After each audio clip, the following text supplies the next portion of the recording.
அனைவருக்கும் அன்பான காலை வணக்கம். எடுத்துச் செல்ல எதுவும் இல்லை, கொடுத்து செல்வோம் உண்மையான அன்பையும் தன்னலமில்லா நட்பையும். இன்றைய நிகழ்வில் டைகர் விஷன் மிஷன் கூறுவதற்கு டைகர் ஜெயந்தி மகாராஜ் ஃப்ரம் சிவகாசி அவர்களை அன்போடு அழைக்கிறோம். நன்றி tiger Akila Gopinath. Tiger vision மனம், புத்தி, உடல் மூன்றும் சமநிலையில் இருந்தால் வாழ்க்கை பிரகாசிக்கும்.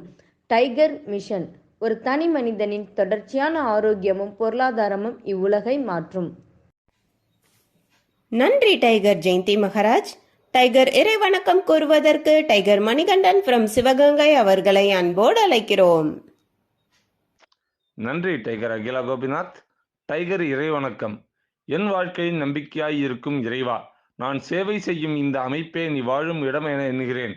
நான் தினமும் செய்யும் பணியே எனது கடமை என நம்புகிறேன். எனது உடலை கண்ணும் கருத்துமாய் பாதுகாப்பதே எனது பொறுப்பு என உணர்கிறேன். நன்றி இறைவா, நன்றி. நன்றி டைகர் மணிகண்டன். வாழ்வில் வெற்றியும் சந்தோஷமும் பெருக டைகர் குழுவோடு இணைந்து பயணிக்கும் அனைத்து டைகர் குழு உறவுகளுக்கும் நன்றிகளையும் வாழ்த்துக்களையும் தெரிவித்துக் கொள்கிறோம். தயங்குபவர்களுக்கும் பயப்படுபவர்களுக்கும் யோசிப்பவர்களுக்கும் இந்த உலகில் எதுவும் சாத்தியமில்லை. துணிவும் முயற்சியும் தான் வெற்றியின் முதற்படி.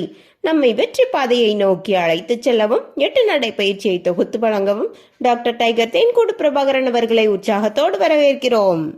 எல்லோருக்கும் இனிய காலை வணக்கம். இந்த அற்புதமான காலை வேளையில் 9 மூட்டுக்களையும் அசையக்கூடிய அற்புதமான பயிற்சிகளை முடிச்சுட்டு 27 முறை சூப்பர் பிரெயின் யோகா அப்படின்னு சொல்லக்கூடிய தோப்பு கரணங்களை முக மலர்ச்சியோட மன மகிழ்ச்சியோடு முடிச்சுட்டு 8 நடப்பதற்காக தயார் நிலையில் இருக்கிறோம்.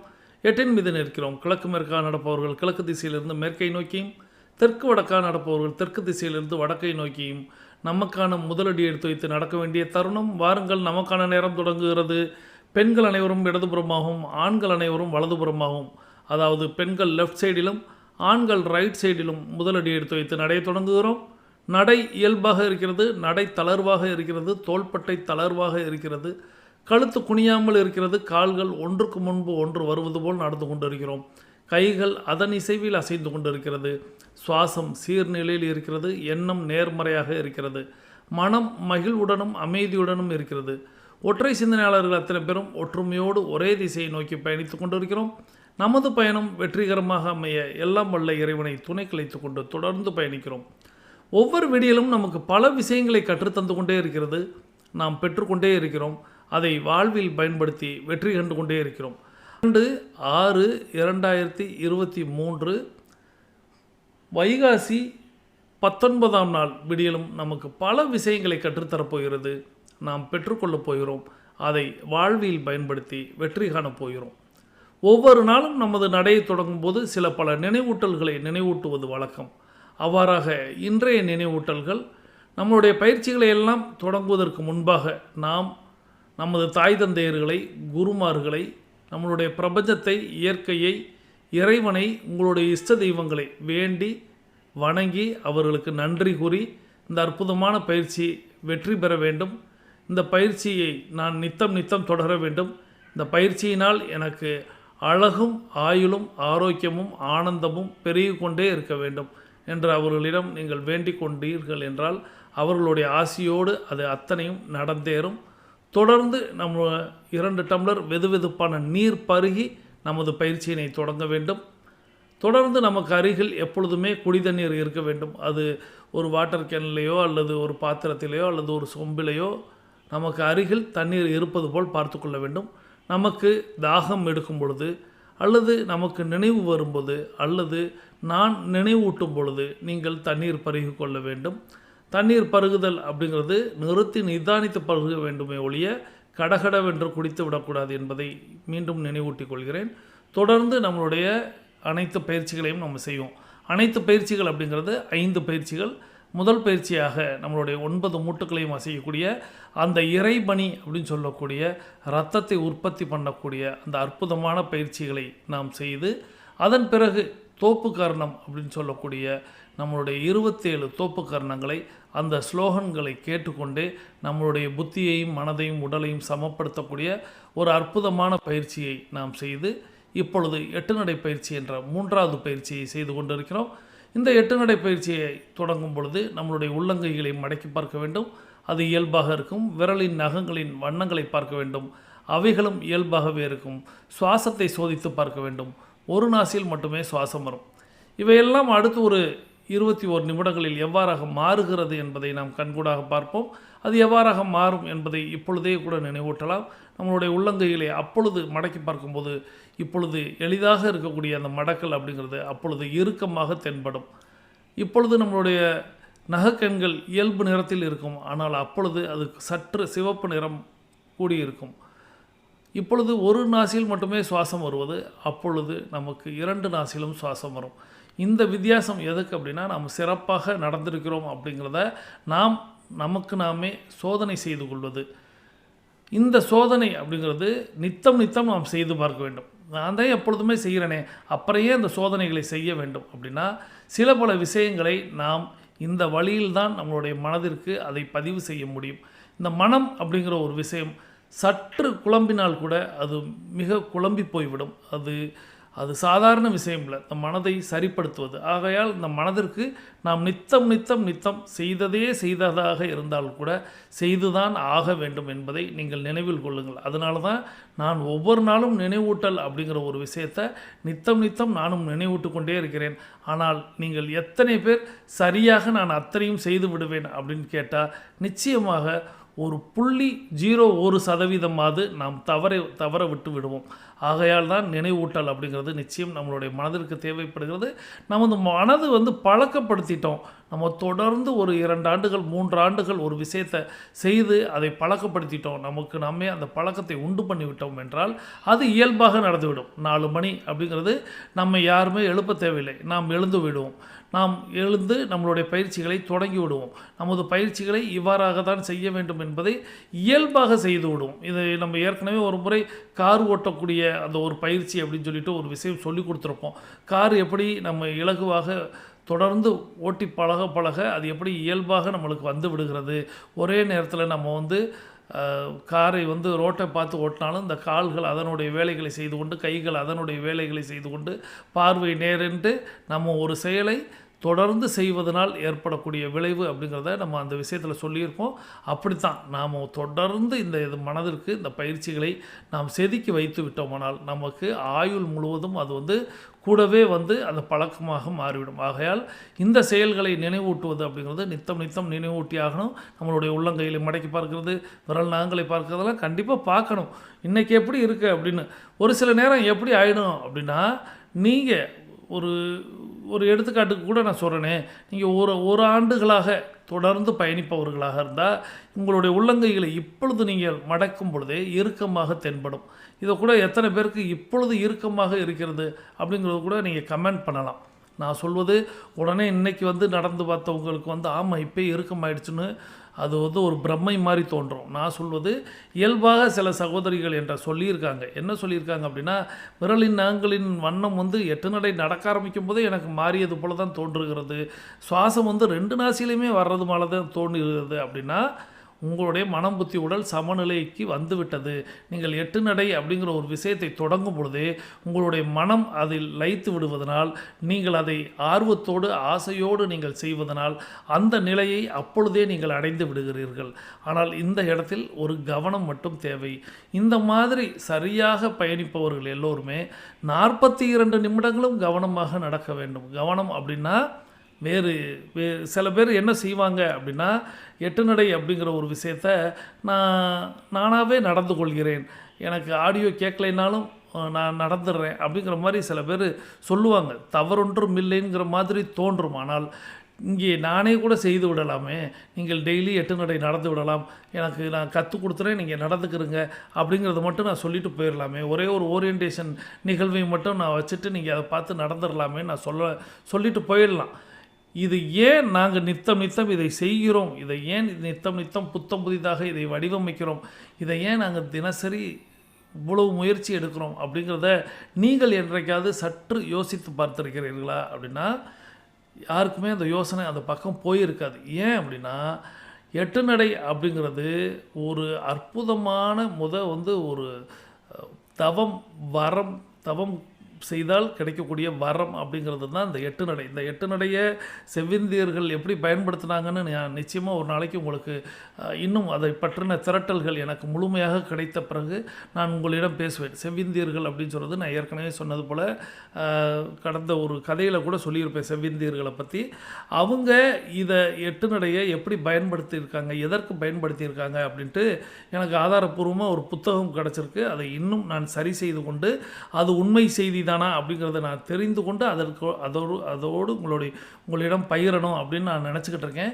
ஸோ அந்த அளவுக்கு அந்த பயிற்சிகள், அந்த 8 நடை பயிற்சி அப்படிங்கிறது நினைத்ததை சாதிக்கக்கூடியதற்காக பயன்படுத்தினார்கள்ங்கிறது வருது. நான் அதை விளக்கத்தை இன்னும் கூடுமானவரை வேகமாக இன்னும் ஒரு மாத காலத்திற்குள் கூட உங்களுக்கு சொல்லிவிடுவேன். நான் இப்போ சொல்ல வந்தது என்ன அப்படின்னா, அப்போது நாம் ஒரு விஷயத்தை எண்ணி நடந்தோமானால் அது நடந்து விடும் அப்படிங்கிறத அவங்க அதை நம்பி தான் அதை பயன்படுத்தி இருக்கிறார்கள். அதுதான் இன்றைக்கி நாம் பயிற்சிகளாக செய்து கொண்டிருக்கிறோம். நான் இதை எதுக்கு கொடுத்தேன், நான் ஏன் இதை நித்தம் உங்களுக்கு புத்தம் புதிய வடிவத்தில் இவ்வளவு மெனக்கடல் ஏன் அப்படின்னு நீங்கள் யோசிச்சிங்க அப்படின்னா, 8 நடை அப்படிங்கிறது நீங்கள் நடக்க ஆரம்பிக்கும் போது நீங்கள் நினைப்பதெல்லாம் நடக்க ஆரம்பித்து விடும். அப்போது உங்களுடைய கவனம் சற்று திசை மாறினால் கூட, சற்று அப்படிங்கிறது நீங்கள் எதில் கவனம் சிதறினாலும், நீங்கள் யாரையோ பற்றி நம்ம உணவு சாப்பிடும்போது சொல்லுவோம் அல்லவா, கனவு காணக்கூடாது அப்படின்னு. உணவு சாப்பிடணும்னா உணவு மட்டும் சாப்பிடுவது தான் நம்மளுடைய நினைவாக இருக்கணுமே தவிர அதை விட்டு வேறு ஏதாவது கனவு காண்டோம் என்றால் இங்கே உணவு நமக்கு அதுவே வேறு மாதிரியாக நமக்கு தொந்தரவுகளை தரக்கூடிய விஷயமாக மாறிவிடும். உணவு என்பது மருந்து, ஆனால் நாம் தவறாக சாப்பிட்டு விட்டால் அது வேறு தொந்தரவுகளை தரக்கூடிய. ஏன்னா இன்றைக்கி நிறைய பேருக்கு நோய்களை தந்ததே அவர்கள் சாப்பிட்ட உணவுகள் தான்.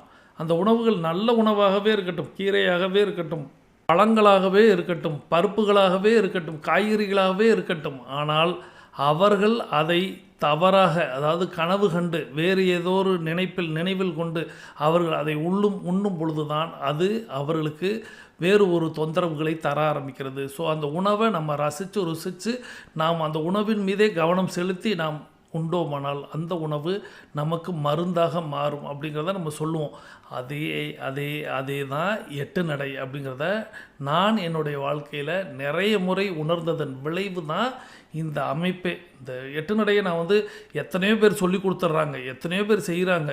உலகத்தில் நான் மட்டும்தான் இந்த 8 நடையை கண்டுபிடிச்சேனா? ஏன்னா உங்களுடைய நண்பர்கள் கூட சில பேர் கேட்கலாம், 8 நடைங்கிறது தான் பூங்காவில் நடக்கிறாங்க, மைதானத்தில் நடக்கிறாங்க, கடற்கரையில் நடக்கிறாங்க, திருவான்மையூரில் இருக்குது, மாமல்லபுரத்தில் இருக்குன்னு ஏன்னா நிறைய இடங்களில் இது ஒரு பெரிய அமைப்பாகவே செய்து கொண்டு இருக்கிறார்கள். ஆனால் அவர்களுக்கெல்லாம் தெரியாத ஒரு விஷயம் எனக்கு தெரிந்தது அப்படிங்கிற காரணத்துக்காக தான் இது சாதாரண விஷயம் அல்ல. இதை சரியாக போதிக்க வேண்டும், இதை சரியாக கொடுக்க வேண்டும்.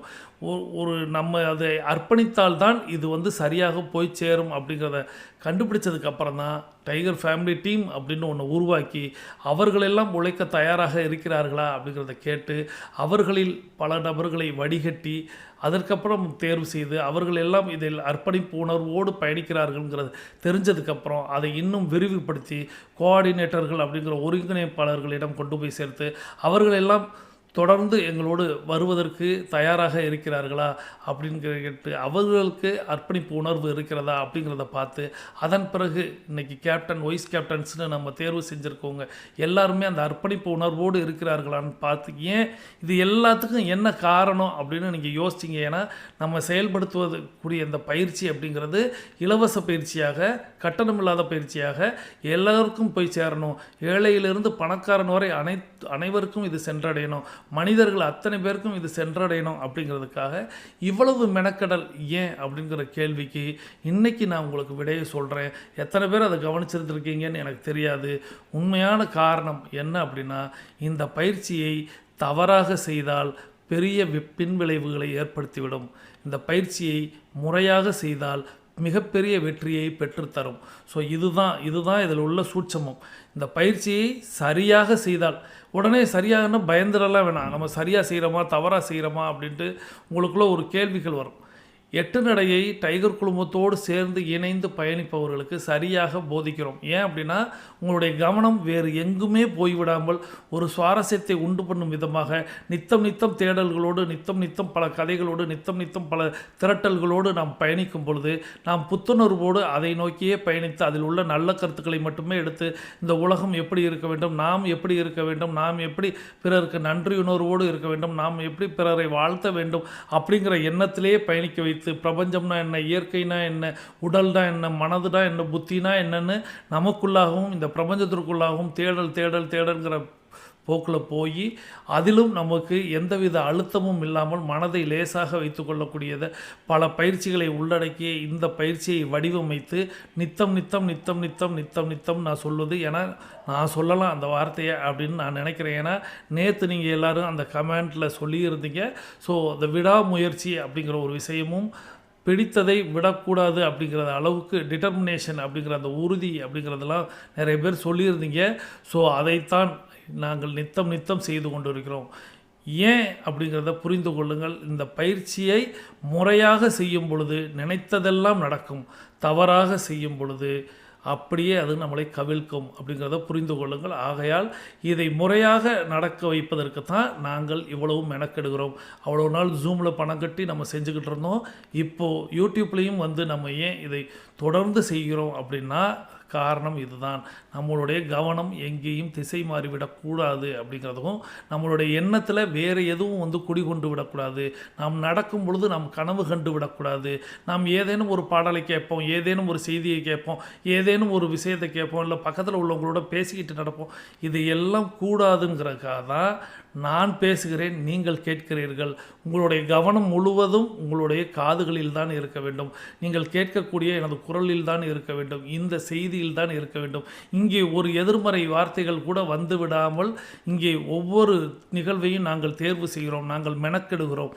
அதை விடுத்து நானாக நடந்து கொள்கிறேன் என்று நீங்கள் நினைத்தால் இந்த குழுமமே தேவையில்லையே, இவ்வளோ உழைப்பே தேவையில்லையே. ஏன் என்றால் நீங்கள் அங்கே தவறு செய்துவிட்டால் அது உங்கள் வாழ்க்கையவே திசை மாற்றிவிடும்.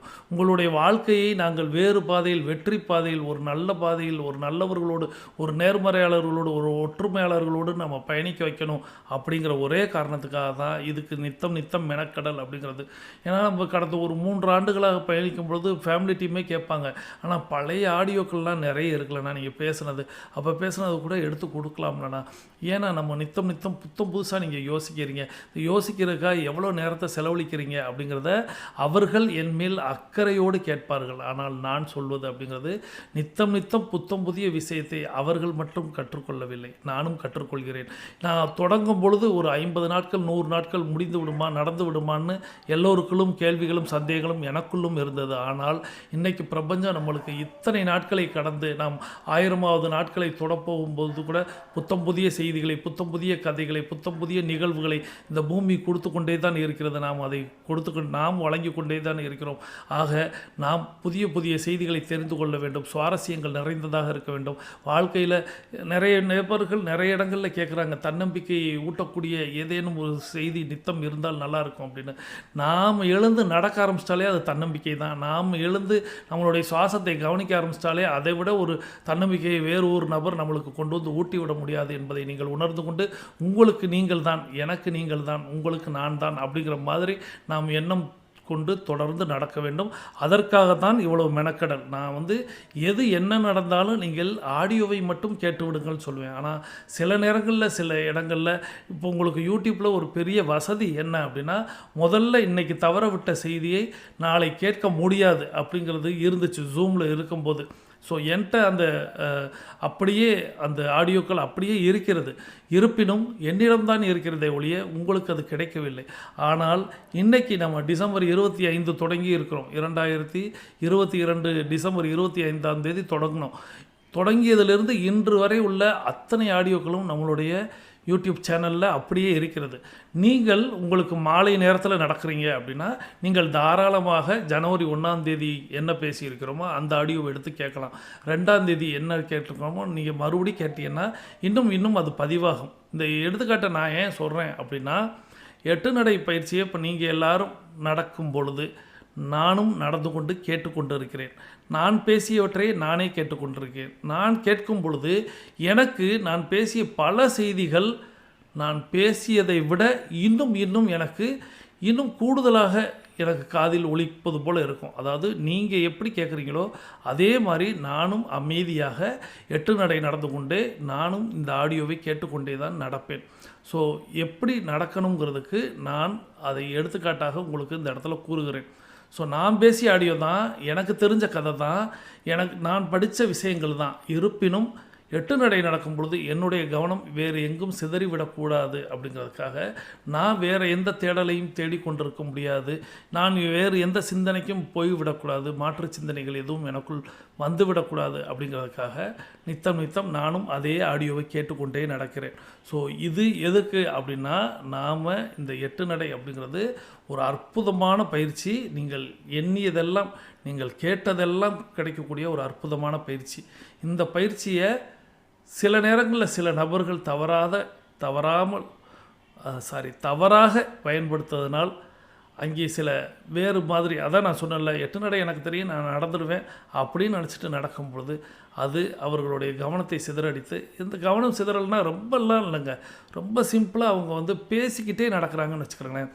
சில பேர் 8 நடை நடக்கும்போது என்ன செய்வாங்க அப்படின்னா, நான் சொல்கிறது மற்றவர்களை, அவங்க யாரோடையாவது ஃபோனில் பேசிக்கிட்டே நடந்து எனக்கு 50 நிமிஷம் பொழுது போயிடும், 60 நிமிஷம் பொழுது போயிடும் அப்படின்னு சொல்லுவாங்க. ஸோ இந்த பொழுது போயிடும், நேரம் இல்லை அப்படிங்கிற ஒரு விஷயத்தை எல்லாம் நம்ம ஏற்கனவே ஒரு திரைப்படம் பார்க்க சொன்னேன், நிறைய பேர் பார்த்துட்டேன்னு சொல்லிட்டு எனக்கு செய்தி போட்டிருந்தீங்க. ஸோ அந்த திரைப்படத்தில் அந்த காட்சியில் அந்த ஒரு வரியிலேயே சொல்லியிருப்பாங்க, இந்த வார்த்தையை 8 நடக்கும் பொழுது செய்யக்கூடாது, சொல்லக்கூடாதுன்னு. ஸோ அந்த திரைப்படத்தை பற்றி வினோதய சித்தம் அப்படிங்கிறது அந்த திரைப்படமும், அந்த திரைப்படத்தை எல்லாருமே பார்க்க வேண்டி நம்ம யூடியூப் லிங்க்கை எல்லா வாட்ஸ்அப் குரூப்லையும், அதாவது நம்ம கிளப் இருக்கக்கூடிய எல்லா குரூப்லையும் நான் ஷேர் பண்ண சொல்லியிருந்தேன். அதை ஷேர் பண்ணியிருந்தாங்க. ஸோ அப்படி கிளப்பில் இதுவரைக்கும் இணையாதவர்கள் யாராவது, அதாவது வேறு ஊர்களில் இன்னும் கிளப்பு உருவாகாத ஊர்களில் இருப்பவர்களுக்கு அந்த லிங்க் வேணும் அப்படின்னீங்கன்னா நீங்கள் தாராளமாக இங்கேயும் கேட்கலாம், இல்லை எனக்கு வாட்ஸ்அப்லேயும் கேட்கலாம். அது யூடியூப்லேயே அந்த லிங்க்கை நாங்கள் உங்களுக்கு வழங்குகிறோம். ஸோ நீங்கள் அந்த படத்தை பாருங்கள். அந்த படத்தில் அந்த ஒரு காட்சியை மட்டும் நான் இப்போ சொல்கிறேன். ஸோ 8 நடக்கும்பொழுது தவறாக எண்ணினால், 8 நடக்கும்போது எனக்கு டைம் இல்லைன்னு ஒரு நபர் சொன்னால் கூட அங்கே அது ஒரு பின் விளைவை உண்டு பண்ணும் அப்படிங்கிறத அந்த 8 நடை பயிற்சியில் நம்ம தெரிந்து கொள்ள வேண்டும் என்பதற்கு அந்த படத்தில் ஒரே ஒரு காட்சியில் ஒரே ஒரு இடத்துல உள்ளதை மட்டும் நான் நினைவூட்டுகிறேன். ஸோ இந்த மாதிரி 8 நடை பயிற்சி அப்படிங்கிறது ரொம்ப முக்கியம் அப்படிங்கிறத தெரிந்து கொண்டு நம்மளுடைய 8 நடையின் முதல் பகுதி நிறைவு பெறுகிறது. வாருங்கள், நாம் அனைவரும் தொடங்கிய திசைக்கு வந்து விடுகிறோம். கிழக்கு மேற்காக தொடங்கியவர்கள் கிழக்கு திசையிலும், தெற்கு வடக்காக தொடங்கியவர்கள் தெற்கு திசைக்கும் வந்து விடுகிறோம். நமது உள்ளங்கைகளை மடக்கி பார்க்கிறோம், இறுக்கமாக இருக்கிறது. விரலின் நகங்களின் வண்ணங்களை பார்க்கிறோம், சிவப்பு வண்ணத்தில் மாறி இருக்கிறது. சுவாசத்தை சோதித்து பார்க்கிறோம். 2வது நாசிலும் சன்னமாக சுவாசம் வரக்கூடிய இந்த வேளையில் நாம் அனைவரும் தண்ணீர் பருகி கொள்ளப் போகிறோம். தண்ணீரை எடுத்துக்கொள்ளுங்கள், தண்ணீரை பருகுங்கள், நிறுத்தி நிதானித்து ரசித்து பருகுங்கள். தண்ணீர் பருகிவிட்டு அனைவருமே உங்களுடைய மொபைல் ஃபோனை எடுத்துக்கிட்டு இப்போ கருத்துக்களை நம்ம தட்டச்சு செய்ய போகிறோம். இன்றைக்கி நம்ம என்ன தட்டச்சு செய்ய போகிறோம் அப்படின்னா, இன்றைக்கி நம்ம முதல் பகுதியில் கேட்ட மொத்த விஷயங்களில் உங்களுக்கு நான் சொன்னேன் ஒரு புதுமையான விஷயத்தை, அதாவது முதல் முறையாக சொல்கிறேன் அப்படிங்கிறது. ஸோ டைகர் குழுமம் எதற்காக தொடங்கப்பட்டது அப்படிங்கிற அந்த ஒரு செய்தி உங்களுக்கு முன்னமே தெரியுமா, இல்லை இப்பொழுது தான் தெரியுமா அப்படிங்கிறதும், அது என்ன அப்படிங்கிறதையும் தெளிவாக கூட சொல்லிடலாம். ஏன்னா நிறைய நேரங்களில் நிறைய நபர்களுக்கு புரிதல் அப்படிங்கிறது கொஞ்சம் சற்று மாறி புரிவது போல் எனக்கு தோன்றுகிறது. ஆகையால் டைகர் குழுமம் ஏன் தொடங்கப்பட்டது அப்படிங்கிற அந்த ஒரு செய்தி உங்களுக்கு முன்னமே தெரியுமா அல்லது இப்பொழுது தான் தெரியுமா அப்படின்னா, முதல்லையே தெரியும் அப்படின்னு சொல்லுங்கள், அல்லது இப்பொழுது தெரியும் அப்படின்னு சொல்லுங்கள். ஒன்று. அதற்கு அடுத்தாப்புல இன்னொரு பதில் என்ன சொல்கிறீங்க அப்படின்னா, அது என்ன அந்த பதில் அப்படிங்கிறதையும் நீங்கள் சொல்லலாம். டைகர் குழுமம் ஏன் தொடங்கப்பட்டது அப்படிங்கிற அந்த கருத்தை சொல்லலாம். ஸோ இதுதான் இன்றைக்கி நீங்கள் உங்களுடைய கருத்தாக இருக்க போகிறது. அந்த கருத்தை நீங்கள் பதிவிட்டு கொண்டே நம்மளுடைய 8 நடையின் 2வது சுற்றை தொடங்க போகிறோம். 2வது சுற்றை தொடங்க போகிறோம் சொல்லவுமே நிறைய பேர் தட்டச்சு செய்வதை நிறுத்திவிட்டு வந்து விடாதீர்கள். நீங்கள் எண்ணியதை எழுத்துக்களாக மாற்றிவிட்டு வாருங்கள். நான் இங்கே இடைவேளை விட முடியாது அப்படிங்கிறதுக்காக நான் தொடர்கிறேன். நீங்கள் டைப் அடிச்சுட்டு தாராளமாக நான் பேசுவதை காதில் கேட்டுக்கொண்டே டைப் அடிங்க, அடிச்சுட்டு நீங்கள் வாங்க. இப்பொழுது 8 நடையின் 2வது சுற்று தொடங்குகிறது. இப்பொழுது ஆண்கள் அனைவரும் இடதுபுறமாகவும் பெண்கள் அனைவரும் வலதுபுறமாகவும், அதாவது ஆண்கள் லெஃப்ட் சைடிலும் பெண்கள் ரைட் சைடிலும் முதலடி எடுத்து வைத்து நடையை தொடங்குகிறோம். நடை இயல்பாக இருக்கிறது, நடை தளர்வாக இருக்கிறது, தோள்பட்டை தளர்வாக இருக்கிறது, கழுத்து குனியாமல் இருக்கிறது, கால்கள் ஒன்றுக்கு முன்பு ஒன்று வருவது போல் நடந்து கொண்டு இருக்கிறோம், கைகள் அதன் இசைவில் அசைந்து கொண்டு இருக்கிறது, சுவாசம் சீர்நிலையில் இருக்கிறது, எண்ணம் நேர்மறையாக இருக்கிறது, மனம் மயிலுடனும் அமைதியுடனும் இருக்கிறது. ஒற்றை சிந்தனையாளர்கள் அத்தனை பேரும் ஒற்றுமையோடு ஒரே திசையை நோக்கி பயணித்துக் கொண்டு இருக்கிறோம்.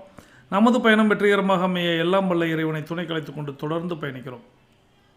தொடர்ந்து நம்ம 8 நடை அப்படிங்கிற ஒரு விஷயத்தோடு நின்றுட்டோம். 8 நடை நடக்கும்போது சில பல கேள்விகளை மனதில் எழுப்பணும்னு சொல்லுவோம். அந்த கேள்வி நாம் ஏன் 8 நடை நடக்கிறோம், நம்ம ஏன் டைகர் குழுமத்தில் இணைந்து நடக்கிறோம், இந்த 2 கேள்விக்குமான விடை நீங்கள் முதல் பகுதியிலே நான் நிறைய சொல்லிட்டேன். ஸோ 3வது கேள்வியாக இலக்கை நோக்கித்தான் பயணிக்கிறோமான்னு கேட்பேன். அந்த இலக்கு என்ன என்பதை நிச்சயம் நீங்கள் ஒவ்வொரு நாளும் 8 நடையில் நினைக்கணுங்கிறதுக்காக தான் அந்த வார்த்தையை நான் சொல்கிறேன். ஸோ உங்களுடைய இலக்கு என்ன என்பதை நீங்கள் நினைத்து நீங்கள் அதை பெற்றுவிட்டதாக, அது நடந்து விட்டதாக, அது கிடைத்து விட்டதாக, அதை எட்டி பிடித்து விட்டதாக, வெற்றி அடைந்து விட்டதாக நீங்கள் எண்ணினால் அது நடந்தேறும். ஆக இலக்கை நோக்கித்தான் பயணிக்கிறோம், இலக்கை நாம் அடைகிறோம். அனைவரும் இலக்குகளை அடைவதற்கு எல்லாம் வல்ல இறைவனை நாம் வேண்டுகிறோம் அப்படிங்கிறத நான் சொல்லும் பொழுது நீங்கள் மானசீகமாக அனைவருக்கும் இலக்குகள் வெற்றி அடைய வேண்டும் என்று வேண்டிக் கொள்ளுங்கள். அது நிச்சயம் நடந்தேறும். அது 3வது கேள்வியாக நம்ம சொல்லுவோம். தொடர்ந்து நன்றி கூறல் மற்றும் வாழ்த்து கூறுதல் அப்படிங்கிற ஒரு விஷயத்தை சொல்லுவோம். இந்த விஷயம் நம்ம டைகர் குழுமத்தில் உள்ள எல்லாருக்கும், டைகர் குழுமத்தில் உள்ளவங்களில் மனிதர்களாக இருக்கக்கூடிய எல்லோருக்குள்ளும் இருக்க வேண்டிய ஒரு செயல். நன்றி உணர்வும் வாழ்த்து கூறுதலும். பிறரை வாழ்த்துவதற்கு தயங்கவே கூடாது. எப்பொழுதுமே செய்த உதவிக்கு நன்றியை நாம் மறக்கவே கூடாது. அந்த மாதிரி உங்களுக்கு இந்த அற்புதமான வாய்ப்பை வழங்கின ஒரு சகோதர சகோதரி, ஒரு உங்களுடைய உற்றார் உறவினர், உங்களுடைய நண்பர்கள், உங்களுடைய பெற்றவர்கள், மற்றவர்கள், ஆசிரியர்கள், யாரேனும் ஒரு குழந்தை கூட இங்கே கையை காட்டியிருக்கும், இப்படி ஒரு குழு இருக்கிறது, இதில் இணைந்து நடங்களேன்னு. ஏன்னா அது ஸ்டேட்டஸ் வச்சுருக்கோம், அந்த ஸ்டேட்டஸை பார்த்துட்டு கூட இணைந்து நடந்திருப்போம். ஸோ அப்படி யார் நம்மளுக்கு கையை காட்டியிருந்தாலும் அவர்கள் நமக்கு உதவி செய்தவர்கள். அந்த உதவியை நாம் என்றைக்கும் மறக்கக்கூடாது, அந்த நன்றியை நாம் மறக்கக்கூடாது என்பதற்காக இந்த நேரத்தில் அவங்களுக்கு நன்றி கூறுவோம்.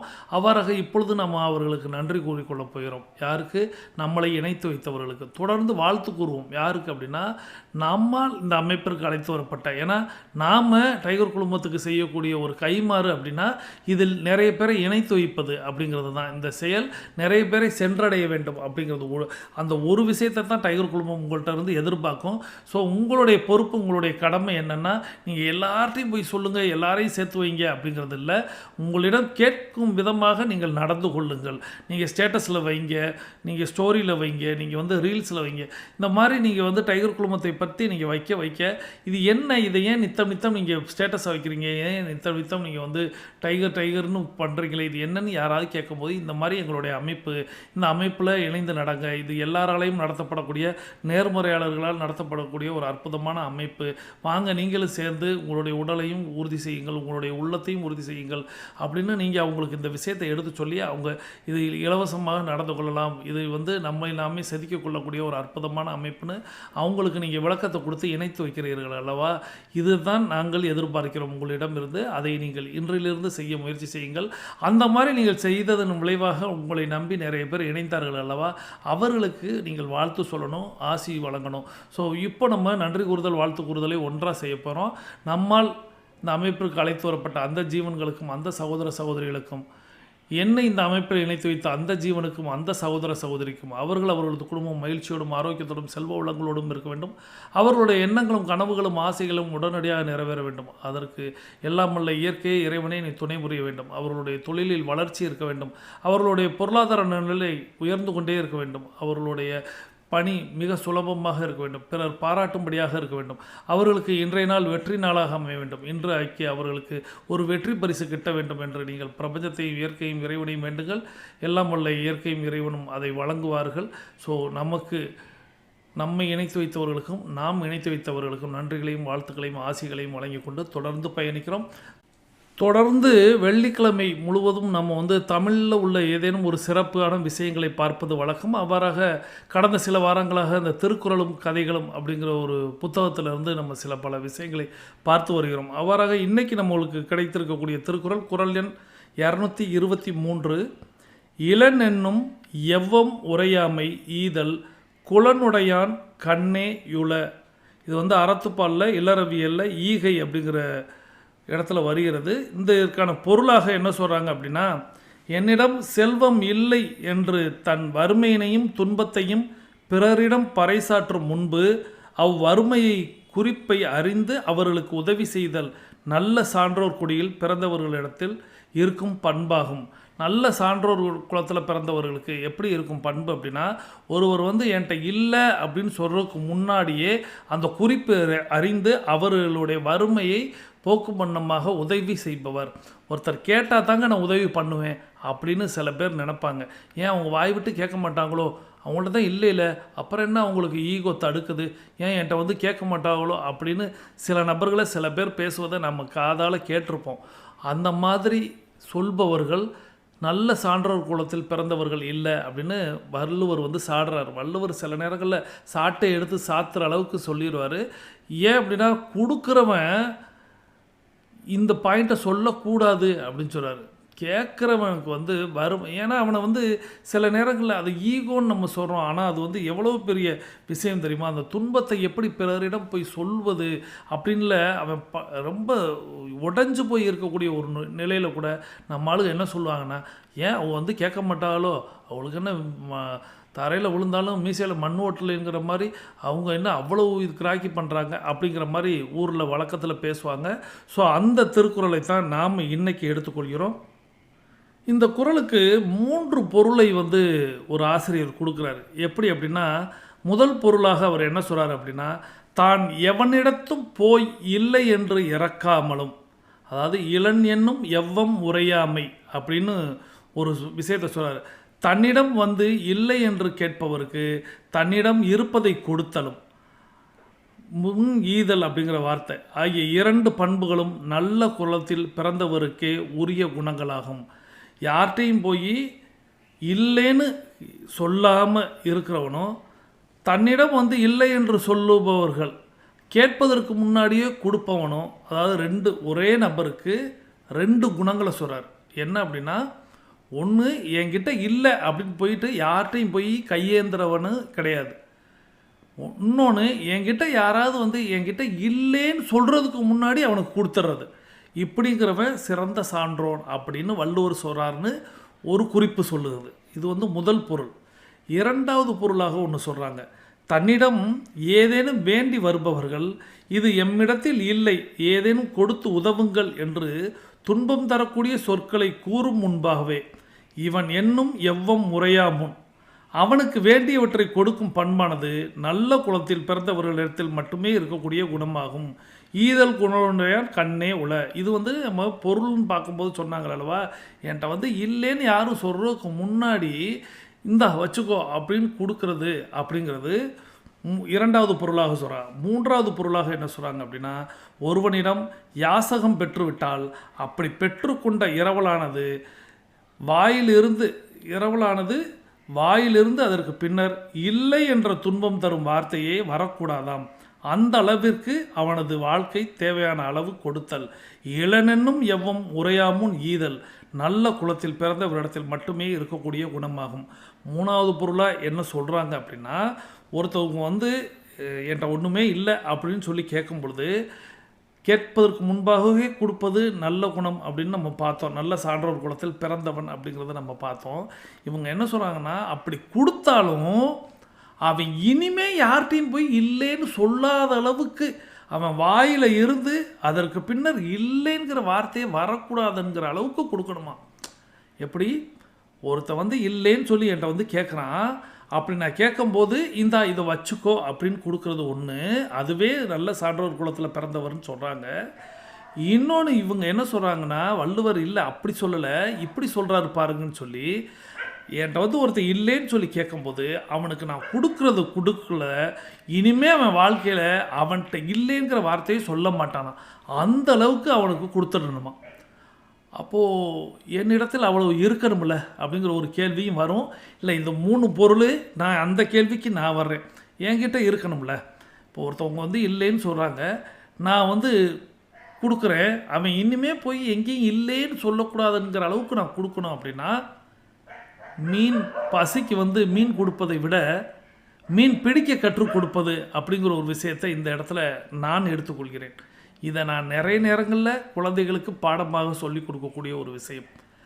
ஒருவர் என்னிடம் வந்து பசிக்கிறது அப்படின்னு கேட்குறாங்கன்னு வச்சுக்கிறேன், ஏன்ட்ட நான் பர்சனலாக என்கிட்ட சொல்கிறேன், பசிக்குது அப்படின்னு கேட்டால் இந்த மீன் சாப்பிடு அப்படின்னு சொல்லி கொடுப்பதை விட இனிமே அவன் வாழ்க்கையில் என்றைக்குமே பசிக்குதுன்னு சொல்லக்கூடாதுன்னா நான் என்ன பண்ணுவேன் அப்படின்னா, இங்கே வா, தூண்டில் எடு, இதுதான் தூண்டில், இதுதான் மண்புழு, இதை இதில் சொருகு, இதை போடு, இப்போ மீனை பிடி, அல்லது வலையை எடு, கடலில் இறங்கு, வீசு, நீ குளத்திலோ கடலிலோ மீனை பிடி, இப்படித்தான் பிடிக்கணும். ஸோ இப்படி பிடிச்சிட்டா இனிமே அவன் வாழ்க்கையில் பசி அப்படின்னு சொல்லுவானா அப்படிங்கிற மாதிரி நான் இந்த குறளை என்னுடைய பார்வையில் பார்க்குறேன். ஸோ நம்மள்கிட்ட ஒருத்தவங்க இல்லைன்னு சொல்லி தான் நம்ம கொடுக்கணும் அப்படின்னு சொன்னால் அது மிகப்பெரிய தவறு அப்படிங்கிறத இந்த திருக்குறளின் வாயிலாக நம்ம எடுத்துக்கொள்ளலாம். அவங்க சொல்கிறதுக்கு முன்னாடியே நம்ம கொடுத்துடணும் அப்படிங்கிறதும், இனிமே அவங்க என்கிட்ட இல்லைன்னு சொல்லாத அளவுக்கு நம்ம கொடுத்துடணும். ஸோ இதுதான் என்னுடைய பாணி. அந்த பாணியை தான் நம்ம டைகர் குழுமமும் சரி, பிரபஞ்ச அறக்கட்டளையும் சரி கொடுக்க போகிறது. நம்ம இனிமே யாரும் இல்லைன்னு சொல்லிவிடக்கூடாது. பசி அப்படின்னு ஒரு விஷயத்த யாரும் எங்கேயும் சொல்லிவிடக்கூடாது அப்படிங்கிற ஒரே காரணத்துக்காக தான் பல மரக்கன்றுகளை நடுங்கள் அப்படிங்கிறத நம்ம போதித்து கொண்டிருக்கிறோம் மக்கள்கிட்ட. நீங்கள் சாதாரண மரத்தை வச்சு அசோகர் மரம் நட்டார் அதனால் மழை வந்தது அப்படின்னு சொல்லக்கூடிய கதைகளை எல்லாம் இனி மறந்து விடுங்கள் அப்படிங்கிறத, நான் மரம் நட்டேன், அதில் பழம் விளைவித்தேன், அதில் பட்சிகளிலிருந்து சின்ன சின்ன பிராணிகளிலிருந்து பெரிய மனிதர்கள் வரை அதை உண்டு மகிழ்ந்தார்கள், பசியை போக்கினார்கள். அது இன்னைக்கு மட்டும் இல்லை, இனி வருங்காலம் முழுவதும் இந்த மரம் நிற்கும் காலம் வரை, என்னுடைய காலம் கடந்தாலும், என்னுடைய குழந்தைகளின் காலம் கடந்தாலும், என்னுடைய பேர குழந்தைகளின் காலம் கடந்தாலும் அந்த மரம் நின்று பலர் பசியை போக்கும் அப்படிங்கிற ஒரு அற்புதமான திட்டத்தை நம்ம தொடங்கணும். ஸோ அந்த திட்டத்தை தான் நம்ம இன்றைக்கும் மக்கள்கிட்ட அது போதிக்கிறோம். ஸோ அது ஒரு திட்டம் அப்படிங்கிறத சொல்லுவோம்.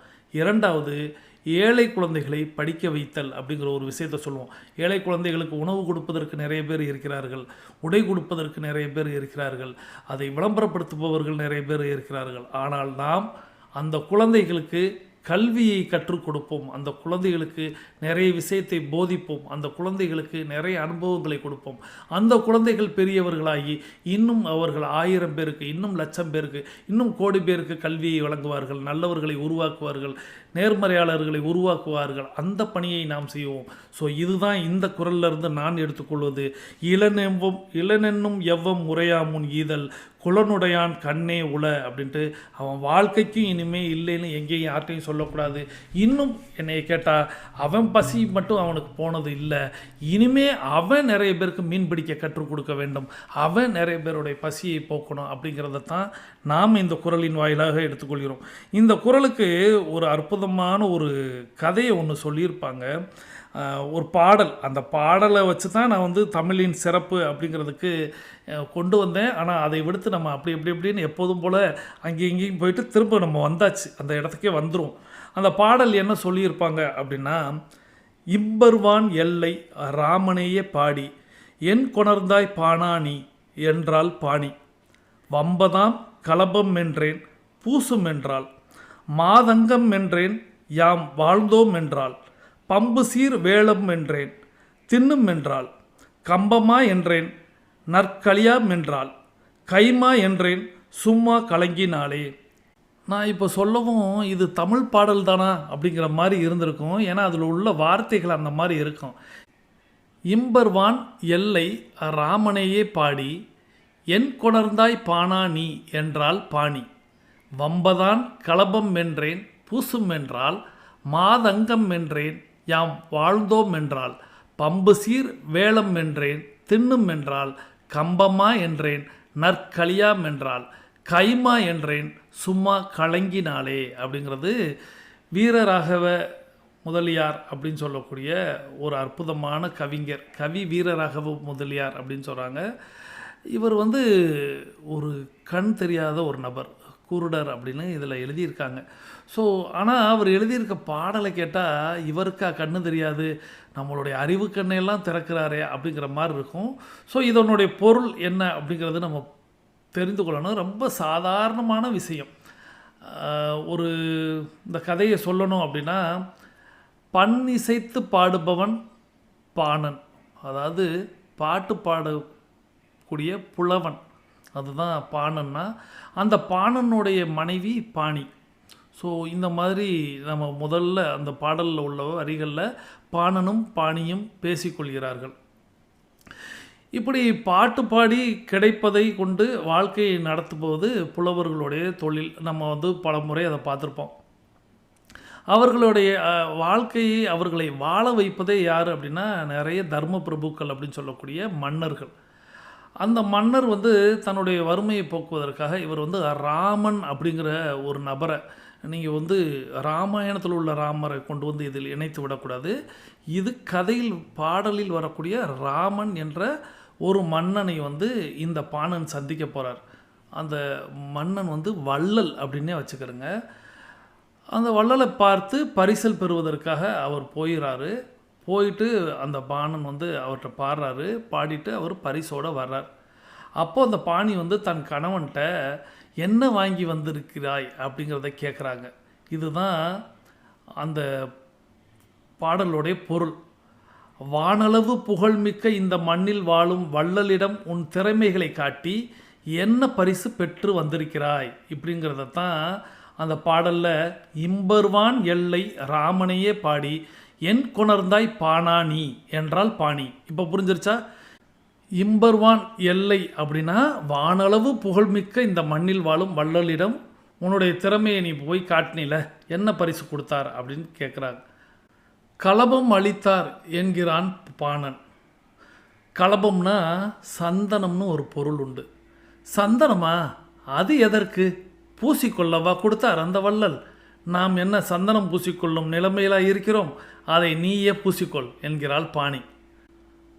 ஐயோ இல்லை இல்லை, நீ தவறாக புரிந்து கொண்டாய். அவர் கொடுத்தது மா தங்கம் அப்படின்னு சொல்கிறார். ஓ மா தங்கமா?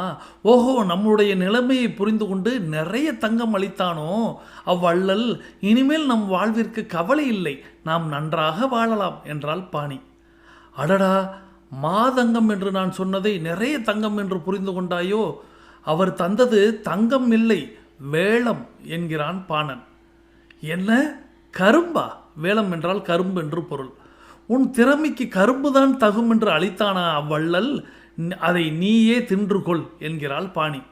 வேளம் என்பதை கரும்பென்று புரிந்து கொண்டாயா? உன்மேல் தவறில்லை, அவர் கரும்பை தரவில்லை, அவர் தந்தது கம்பமா என்று மீண்டும் கூறுகிறார் பாணன். போயும் போயும் உன் திறமைக்கு கம்பின் மாவுதான் கிடைத்ததா? சரி, என்ன செய்ய, அதை கொண்டு களி கிண்டியாவது பசியாறலாம் என்று ஆறுதல் சொல்கிறாள் பாணி. அது சரி, கம்பமா என்பதை கம்பின் மாவு என்று பொருள் கொள்ள முடியும் தான். உனக்கு என்ன சொல்லி புரிய வைப்பது என்று தெரியவில்லையே. அந்த வள்ளல் தந்தது கைமா என்கிறான் பாணன். ஐயோ, கைமாவையா தந்தார்? அதை வைத்து கொண்டு நாம் என்ன செய்வது அப்படின்ட்டு அந்த பாணி வந்து கவலை கொள்வதோடு அந்த உரையாடல் முடிகிறது. இப்போது நம்மளுக்கு இப்போ எல்லாருக்குமே என்னன்னு யோசிச்சிருப்போம். கலபம்னா என்ன, மாதங்கம்னா என்ன, பம்பு சீர் வேளம் என்றால் என்ன, கம்பமா என்றால் என்ன, கைமா அப்படின்னா என்னன்னு. ஒழுங்காக அந்த பாணன் வந்து தன்னுடைய மனைவிட்ட மன்னர் எனக்கு கொடுத்த பரிசு அப்படிங்கிறத யானைன்னு சொல்லியிருந்தாருன்னு வச்சுக்கிறோங்களேன். இந்த பெண்ணும் வந்து யானையை ஏயா நமக்கு கொடுத்தாரு, யானையை வச்சு நம்ம என்னையா பண்ண முடியும், யானைக்கு நம்மளால் தீனி போட முடியுமான்னு அந்த பெண் முடிச்சிருப்பா. ஆனால் அவர் கவிஞர் என்பதால் தன்னுடைய மனைவியிடமே வந்து அவர் வம்பதாம் கலபம் வென்றேன், பூசும் என்றால் கலபம்னா சந்தனம், அப்போ பூசிக்கோ அப்படின்னு சொல்கிறா. மாதங்கம் என்றேன், யாம் வாழ்ந்தோம் என்றால் தங்கம் நினச்சிட்டு அவள் வாழ்ந்தோம் சொல்லிட்டா. பம்பு சீர் வேளம் என்றேன், தின்னும் என்றால் கரும்பென்றால் நீனே தின்றுகொள் அப்படின்னு சொல்கிறா. கம்பமா என்றேன், நற்களியாகும், சரி அதை களி கிண்டி தின்னுக்கலான்னு சொல்கிறேன். கைமா என்றேன், சும்மா கலங்கினாலே அப்படின்னு அந்த பாடல் முடியுது. அந்த பெண்ணுக்கு இவர் முத சொல்லும் போதே யானைன்னு தெரிஞ்சிருச்சு. இருந்தாலும் நீ கவிஞனா, என்னோடவே போட்டி போட்டு பார்க்குறாயா, நான் பாரு அதற்கு எத்தனை பொருள்களை நான் எடுத்து சொல்கிறேன்ங்கிற மாதிரி. அது சந்தனமான்னு கேட்டு, அது கரும்பான்னு கேட்டு, அது வந்து மா தங்கமான்னு கேட்டு, அது வந்து களிமாவா அப்படின்னு கேட்டுன்னு அந்த கைமான்னு சொல்லும் பொழுது அவள் ஏற்று கலங்கி நின்றால் சொல்கிறாங்க. ஸோ இதோடு நம்மளுடைய அந்த தமிழ் கவிதைக்கான பொருள் முடிகிறது. நாம் இதை பற்றி இன்னும் தொடர்ந்து அடுத்த வாரம் வாரமும் பேசலாம் என்று தெரிவித்து நம்மளுடைய 8 நடையின் 2ஆம் பகுதி நிறைவு பெறுகிறது. இன்றைய நிகழ்வு உங்களுக்கு பிடித்திருந்ததா என்பதை லைக் செய்யுங்கள். உங்களுடைய கருத்துக்களை தாராளமாக கமெண்ட் செய்யுங்கள். இன்றைய நிகழ்வை பற்றின விளக்கங்களையும் உங்களுடைய கருத்துக்களையும் நானும் எதிர்பார்க்கிறேன். தொடர்ந்து நாம் அனைவரும் கிழக்கு திசையை நோக்கி நின்று கொள்கிறோம். இன்றைய நாள் நம்மளுக்கு அற்புதமான நாளாக அமைந்தது. இன்றைய நாளில் தமிழின் சிறப்பு வீரராகவ முதலியார் அவர்களுடைய பாடல் கவிதை அப்படிங்கிறதையும் திருவள்ளுவருடைய திருக்குறள் அப்படிங்கிறதையும் பார்த்தோம். நிச்சயமாக அது வாழ்க்கையில் ஒரு பெரிய திருப்பு முனையாக அமையும் என்ற நம்பிக்கையோடு வாருங்கள் நாம் அனைவரும் கிழக்கு திசையை நோக்கி நின்று கொண்டு இன்றைய அஃபர்மேஷன் மற்றும் விசுவலைசேஷனை செய்து இன்றைய நாளை நாம் சிறப்பாக தொடங்குவோம். இன்றைய நாள் நமக்கு அற்புதமான நாளாக அமைய எல்லாம் வல்ல இயற்கையும் இறைவனையும் வேண்டி மீண்டும் சந்திப்போம், கலந்து சிந்திப்போம். வாழ்க நலத்துடன், வாழ்க வளத்துடன். நன்றி.